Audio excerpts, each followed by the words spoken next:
And good afternoon. Welcome into Market Talk for Wednesday, March 3rd, 2021. I'm your host, Jesse Allen. Great to have you here with us. MarketTalkAg.com. That's our home on the web, MarketTalkAg.com. You can find us on Facebook, Twitter, Instagram as well. It's all at Market Talk Ag, and find all our great streaming sources and radio affiliates on our website as well. Well, another volatile session here on Wednesday. We saw grains turn lower after a nice up day Tuesday. Livestock turned higher. Let's talk all about it with our good friend Mike Zuzolo with Global Commodity Analytics joining us here today. Mike, great to have you back on for another Wednesday and another unpredictable week, to say the least, I think, here in the market trade. Well, we knew the grains were probably going to be lower because it's Market Talk Wednesday with Mike. So, that's a seasonal now. I thought we broke that streak, but apparently not. No, Maybe this is a blooper in the reel. We'll see. that's right. Well, I know you and I were chatting a little bit this morning via email, and you shared with me some really interesting weather-related stuff. And I think let's start our conversation today with weather. It's well documented what's going on in South America. We know the issues there, but we're starting to think about what's going to be happening here in the U.S. the next few weeks ahead with spring planting right around the corner. And you got some interesting data you've been sharing with subscribers, haven't you? Yeah, and go to the website at the bottom of the screen ticker and call me or sign up on the website and request a copy of this if you like. I'd be happy to send it out as kind of an exclusive deal for the Market Talk listener and viewer. So feel free to do that. I think, Jesse, the biggest thing that I noticed after doing this special report for the spring planting here in the United States, and before I even go any further, I actually talked to a client in Kentucky this afternoon who's in Owensboro, which is real near the Ohio River, not really far south Kentucky at all. He's going to be spraying in the next week because the temperatures are starting to come on. So that's kind of a nice segue to not only, I think, what partially happened in terms of the price action today with the grains being weaker, but also the special weather update I did for clients and subscribers last night is the distinction between this crop potential in the early part of the springtime planting. In other words, getting the planting done very, very fast because we're warming up, having quite a bit of the Western Corn Belt very, very dry. So it would not take much to get the soil temperatures up and get the planting done there. And then that may be taking out the La Nina bull, as we've talked about before, taking them out and making them want to liquidate their long positions. I think that may be what is in the offing here if we don't find a good weekly export sales report later this week. And if we don't find good supportive supply demand numbers on the WASDE report for South America. So one of the things that makes it very difficult this year, among other things, is the weather. And I could see very easily a similarity continuing between now and this year and spring and summer as what we saw in 2008, where we have a big pullback and we get planted on time.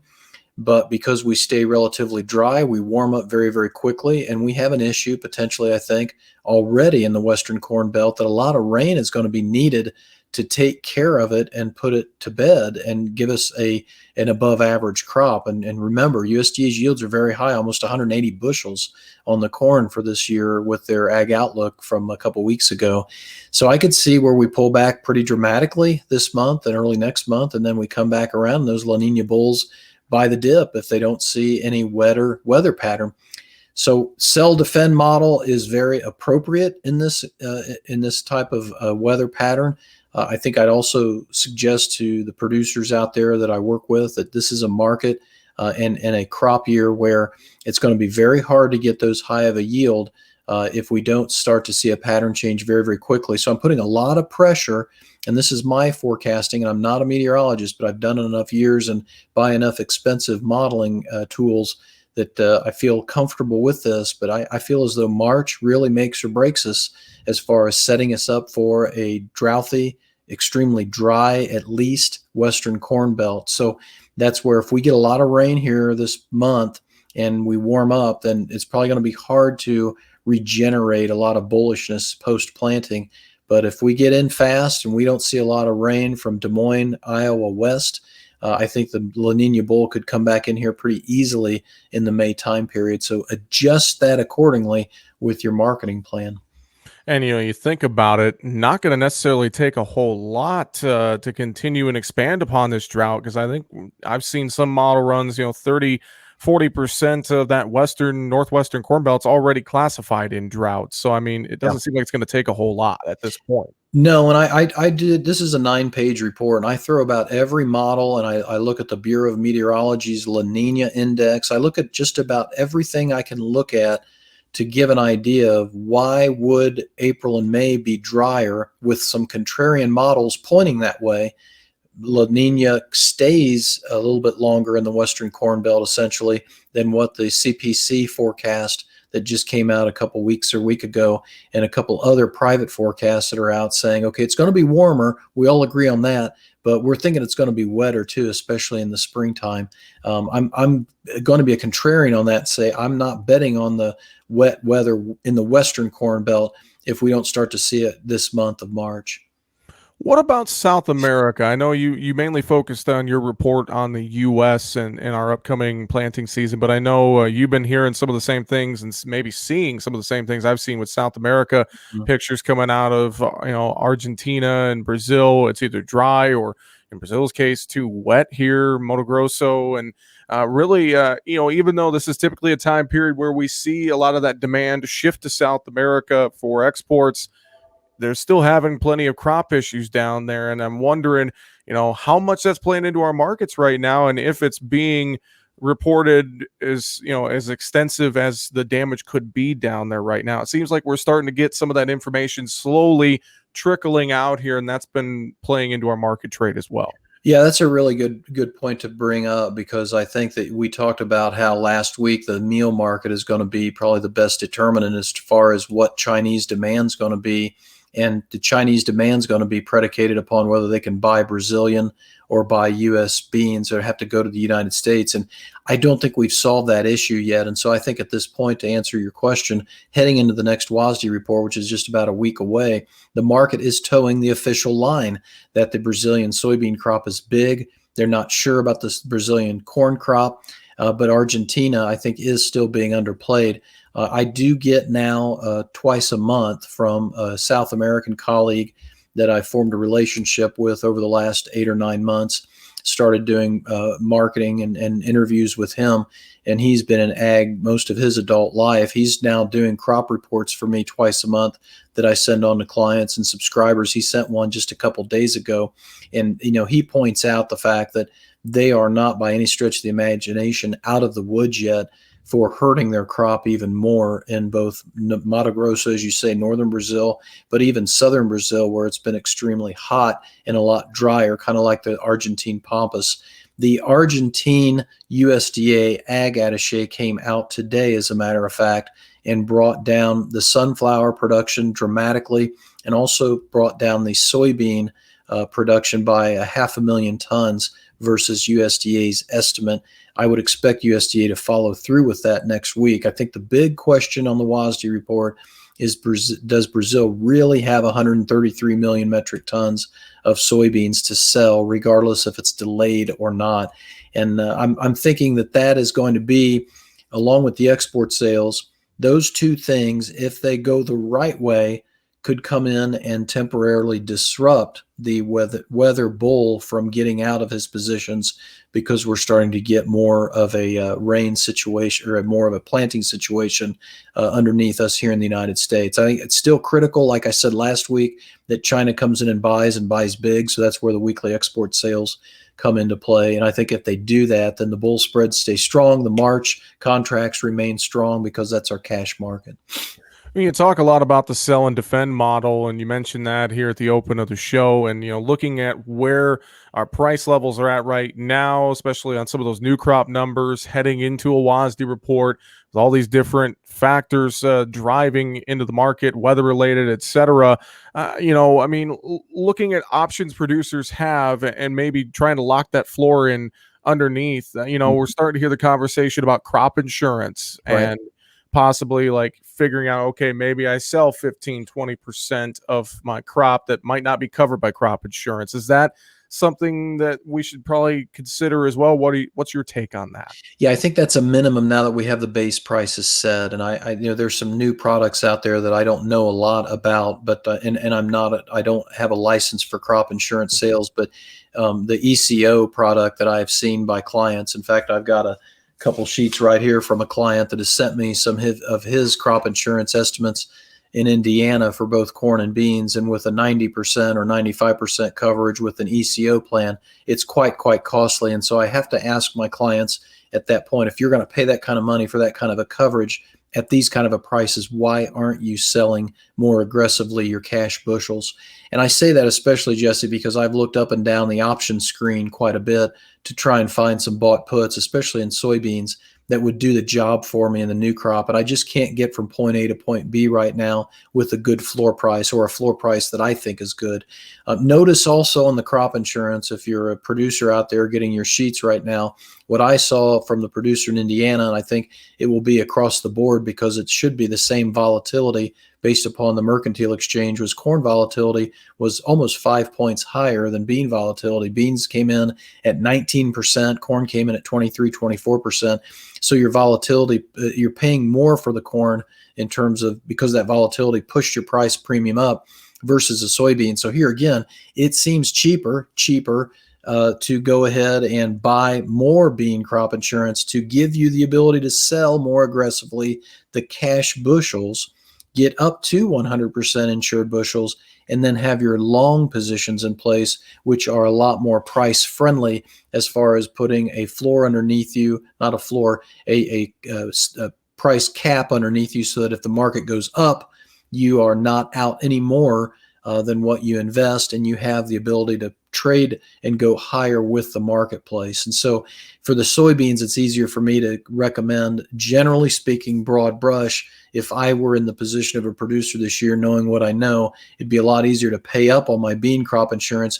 Don't just do that for the heck of it, though. Use that to sell more bushels. And that's going to be hard because they did that last year at $8 and $9, and it just burned them and fried them because of the market conditions we're in right now. So that's where I think it really does take a professional to help you with the discipline to walk you through the summertime, especially given this weather report I just put out. A lot of tools to consider, and definitely talk with a professional if you want to take advantage and make the most out of those tools, and talk to someone like Mike who has the expertise. Mike, let's shift our discussion to livestock. This hog market, I can't decide what way it's going. We came in Monday to start the week and popped it higher. Tuesday was turnaround. Everybody was screaming again, oh, this is the turnaround. And then today comes and we're higher again. I mean, I can't make out what is happening necessarily in this hog market. Have we topped? Have we not? And we've talked about this before. Just seems like it's hard to pinpoint what this hog market is doing right now. Yeah, and I'm going to stick to the program of, I'm not here to pick highs and lows for people. And I would like to think that as we get towards the upper 90s and close to $100 bill on the summer hog futures, that is a rich enough price that it's going to start to impact negatively the ability to feature pork so dramatically. And I just looked at all three of our big ads just before we went on air here as a Wednesday. That's usually when I get all my big grocery ads. Pork is still winning the feature. It's winning the featuring against the chicken especially. So that same thing that you and I have talked about continues on the retail side of the equation. But as we go towards that $100 level, Jesse, we're going to pull those hogs forward, and we're going to see lighter weights. And I think we are past the most volatile time period for the PRRS, positively impacting us in terms of a lower supply, driving product prices higher because the retail demand's so good. So I think the easy picking, the low hanging fruit, whatever you want to call it, that's already in the market. This next $3 to $4 higher, I think, is going to be a grind, especially given that the cattle market can't seem to come around. We didn't do very well in the Fed cattle exchange again. Today, we had a decent number of heads sold, but 114 and a quarter, all in Texas. So here again, they're buying in Texas probably because of the weather that they had so badly. It hit their herd. But the rest of the country, we didn't see hardly any buying, and 113 has been sold this week. So those kind of numbers don't help the hogs eventually. And that cattle hog spread got down to under $30, got down to, I believe, $26 or $28 at the end of last week, beginning of this week. And that takes you all the way back to May of last year for how discounted the fat cattle are compared to the hogs. So I think there are a variety of headwinds coming in the next $3 to $4. I'll be very eager to hedge summer hogs as we get up to $98.50 to $100. Yeah, and I was just pulling up some notes on cattle country here this week, and you mentioned it, some of that early trade, and I really, that correlation between cattle and hogs, we don't spend a ton of time on it, but it is very, very important to kind of watch, that spread and see where things are at, and cattle and hogs have been tied together with COVID and demand, retail demand, and restaurant demand, and everything else, and this cattle trade moving there, it just seems like the feedlot country, we just can't pop that price above 114. I saw some sales of 180 today in Nebraska. I mean, it seems like this cattle market's just kind of slogging along and doesn't want to make a move on a breakout to the high side, Mike. No, and that's where it goes back to the retail side's got to come around. And I'm encouraged that the summer grilling season is on its way. I'm not as nearly as nervous and fearful about it as I was 2 or 3 months ago. I mean, we've really brought the COVID numbers down. I'm starting to see steak prices featured again. Kansas City strips are in both 2 of the 3 newspaper ads this week, and that's really important. Hamburger prices, 80% is coming down below $2 or right around $2 a pound. These are numbers we need to see, especially going into summer grilling season. And, if my weather report is correct, a warmer, drier Western Corn Belt would suggest we're going to have a very strong grilling seasonal because there's going to be a lot of people outside. And one thing I'll throw at you, when you talked about the spreading, it reminded me of a story or a time after the financial crisis. I went to Chicago, and as an analyst and a researcher, I was really looking for somebody to give me some pointers in the commodity trading space, the fund space. And it was relatively still new there because we were just coming off of the financial crisis.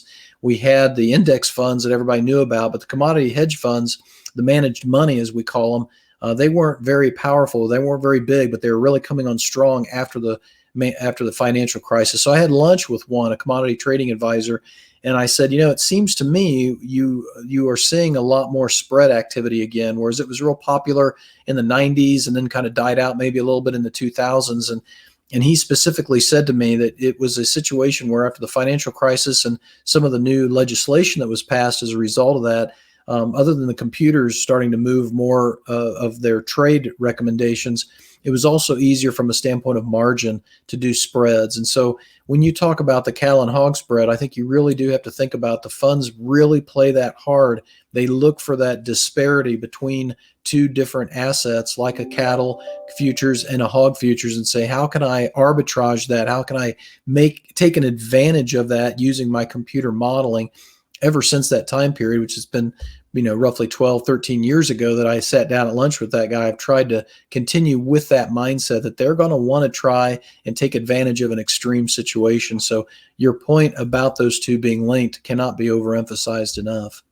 Well, a lot of great insight as always today here, Mike. Any other final thoughts you have for us on this Wednesday?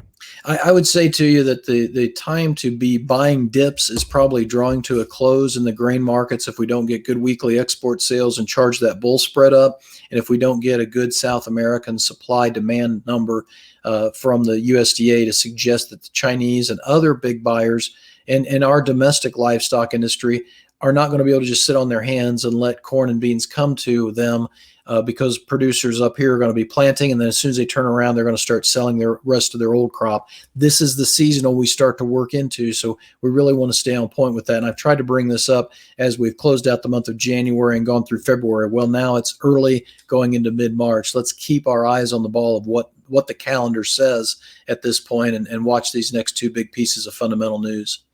Well, globalcomresearch.com, globalcom with 2 M's, globalcomresearch.com. I know folks can go there and sign up for the newsletter and get a free trial, Mike.